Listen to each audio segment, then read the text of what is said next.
This is a video about a unique trading indicator known as the SuperTrend Polyfactor Oscillator by LuxAlgo. It's a tool that takes the classic SuperTrend indicator, which I'm sure a lot of you have used, and gives it a serious upgrade.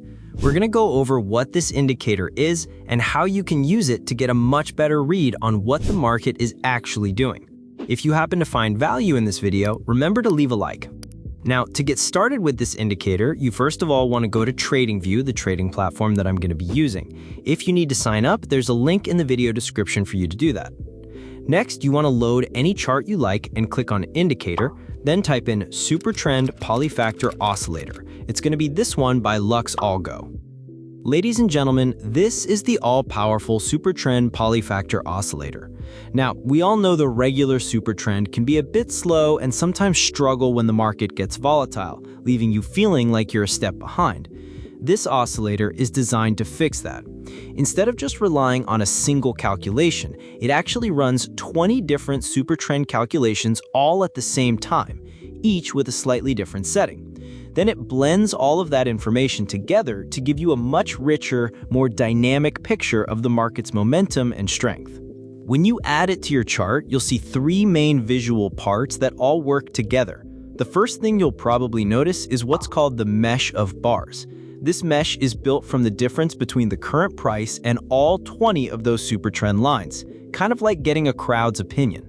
If the colors in the mesh get brighter, it means more of those SuperTrends are agreeing on the direction, which signals a strong alignment. But here's where it gets cool.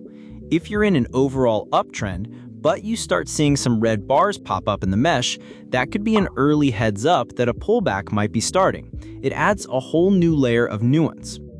Next, you've got the consensus line, which is the distinct blue and orange or maybe yellow line running through the middle. This isn't an average, it's the median value of all those price to SuperTrend differences. Simply put, when it's blue and above the zero line, the overall sentiment is bullish. When it's orange or yellow and below zero, it's bearish. But don't just look at whether it's above or below zero. The slope of this line is super important too. A steeper slope, up or down, suggests stronger momentum in that direction, while a flatter line might mean things are slowing down. And the third element is the standard deviation zone, which is that shaded area around the zero line. Think of this as the zone of normal market noise or volatility. This is key because it helps you tell the difference between a real trend and just choppy sideways action. When that consensus line breaks out and stays consistently above or below this shaded zone, that's a strong sign that the market is actually trending. But if the consensus line is just chopping around inside the zone, the market is likely ranging or consolidating, and you know not to get faked out by a trend-following strategy. Now, if we go into the settings, you can fine-tune this tool. The ATR length sets the look-back period for the calculations.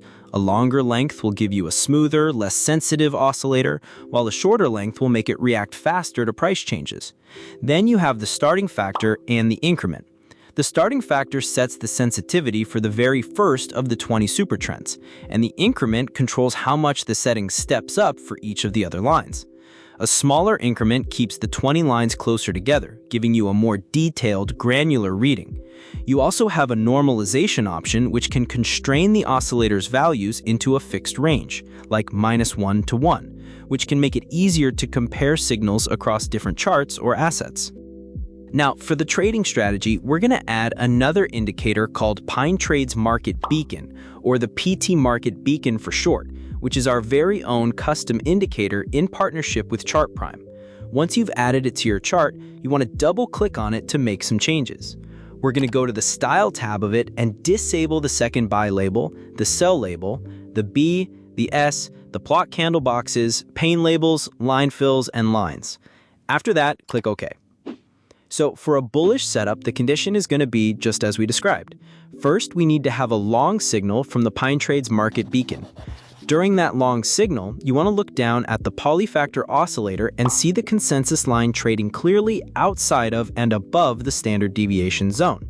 Once both those things line up, we take a long position here, put a stop loss below the most recent swing low, and the take profit is going to be set at 1.5 times the risk. We're letting the trade run, and as you can see, the trade was profitable. And for a short position, it's going to be the exact opposite. You're just going to flip the conditions. First, you'd wait for a sell signal to print from the PT market beacon. Then you'd look for confirmation from the oscillator, making sure the consensus line is trading clearly outside of and below the standard deviation zone. Once you get that confirmation, you take your short position, place your stop loss above the recent swing high, and aim for that same 1 to 1.5 risk-to-reward ratio. Now, in order to get access to the PT Market Beacon indicator, you want to click on the link down in the video description, and that link is also going to be pinned in the comment section below. In summary, the SuperTrend Polyfactor Oscillator completely shifts the concept from a simple, sometimes lagging stop and reverse line to a dynamic gauge of momentum, trend strength, and the overall market regime. By blending 20 different calculations and showing you whether the market is trending or consolidating, it gives you a way to filter your signals and hopefully avoid some of those classic whipsaws you get with simpler tools. Of course, this is not financial advice. The strategy shown is just an example using only indicators. You should always add your own price action or fundamental analysis to any trading setup.